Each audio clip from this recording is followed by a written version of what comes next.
बिस्मिल्लाहिर्रहमानिर्रहीम। आप YouTube channel देख रहे हैं। मैं डॉक्टर मोहम्मद समीउर रहमान हूँ। हज़रत हूद अलैहिस्सलाम अल्लाह ताला के बरगज़ीदा नबी थे। हज़रत नूह अलैहिस्सलाम के बाद अल्लाह ताला ने हज़रत हूद अलैहिस्सलाम को नबूवत अता की।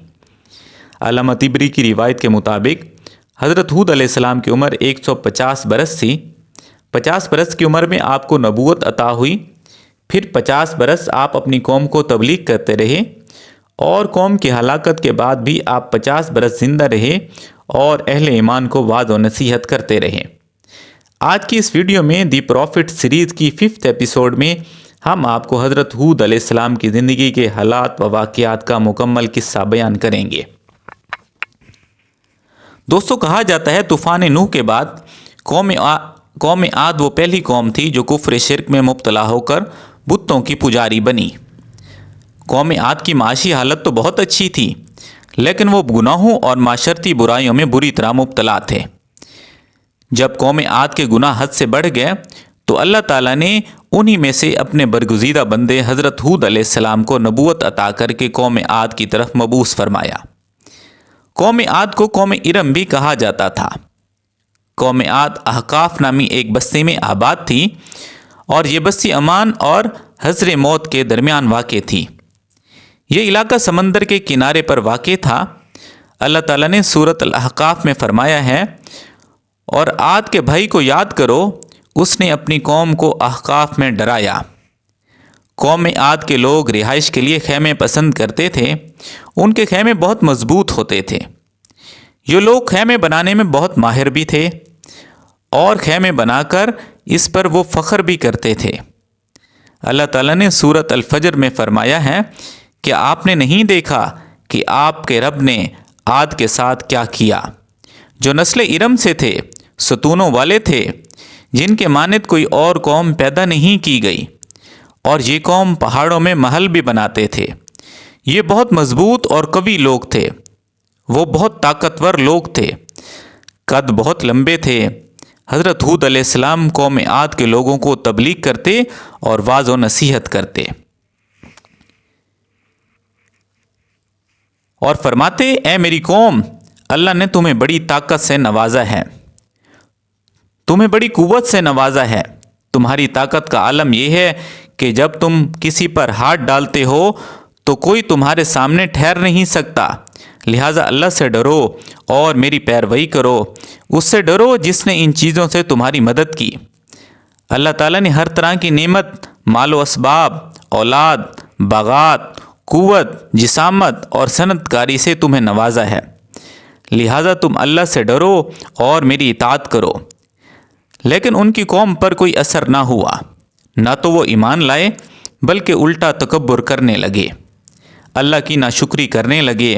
अल्लाह ताला फरमाते हैं, बस कौम आद ने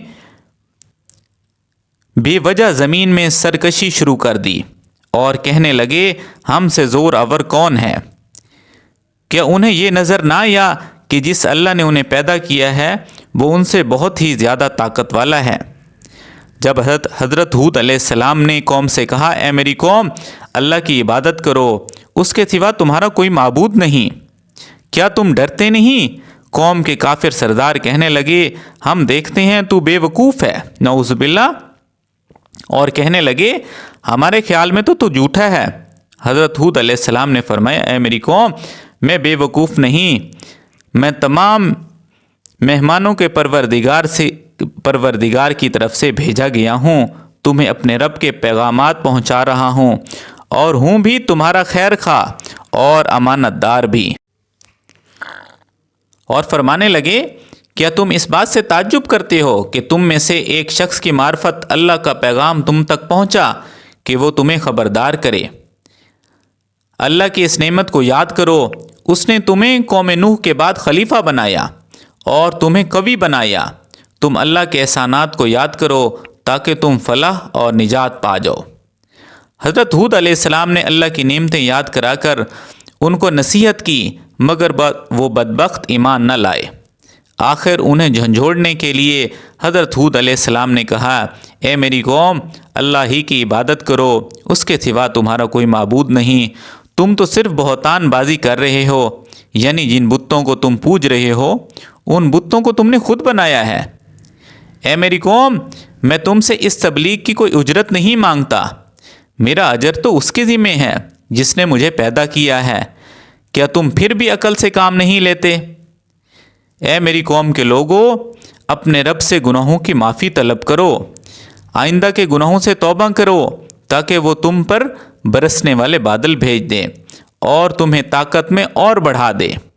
حضرت ہود علیہ السلام انہیں مسلسل دعوت دیتے رہے، لیکن وہ ظالم قوم ان کا مذاق اڑانے لگی اور کہنے لگی، ہمارے خیال میں تو بے وقوف ہے، تو ہمارے بتوں کو برا کہتا ہے، اس لیے ہمارے کسی بڑے بت کی مار پڑی ہے تجھ پر، اس لیے تو ذہنی مریض بن گیا ہے۔ وہ ظالم سردار پھر اپنی قوم سے کہنے لگے کہ یہ وہی کچھ کھاتا پیتا ہے جو تم کھاتے پیتے ہو۔ اب اگر تم اپنے جیسے انسان کی اطاعت قبول کر لو گے تو تم خسارے میں رہو گے۔ کیا یہ تم کو اس بات سے ڈراتا ہے کہ جب تم مر کر خاک بن جاؤ گے تو پھر زندہ کیے جاؤ گے؟ ہرگز نہیں۔ حضرت ہود علیہ السلام مسلسل تبلیغ کرتے رہے جہاں تک کہ انہوں نے واضح طور پر کہہ دیا کہ آپ ہمیں واعظ سنائیں یا نہ سنائیں، ہم تو اپنی روش نہیں چھوڑنے لگے، اور قوم حضرت ہود علیہ السلام کو مسلسل جھٹلاتی رہی۔ آخر حضرت ہود علیہ السلام نے بھی انہیں دھمکی دی اور فرمایا، لوگو سنو، میں صرف تمہیں ہی نہیں بلکہ اللہ کو بھی گواہ بنا کے اعلان کرتا ہوں کہ اللہ کے سوا جس کی تم عبادت کرتے ہو میں ان سب سے بیزار ہوں۔ اب تم ہی نہیں، اپنے ساتھ والوں اوروں کو بھی بلاؤ جن کی تم عبادت کرتے ہو، اور اپنے ان سب جھوٹے معبودوں کو بھی بلا لو، اور تم سے جو ہو سکے مجھے نقصان پہنچا لو، مجھے کوئی فرق نہیں پڑتا۔ یہ فرمانے کے بعد حضرت ہود علیہ السلام نے اللہ سے دعا کی، اے پروردگار، ان جھٹلانے والوں پر تو میری مدد فرما۔ اللہ کی طرف سے آپ کو جواب ملا، یہ بہت جلد اپنے کیے پر پچھتائیں گے۔ اللہ کے نبی کو جھٹلانے، اس سے بغض رکھنے، اس کا مذاق اڑانے والوں کا انجام کیا ہوا؟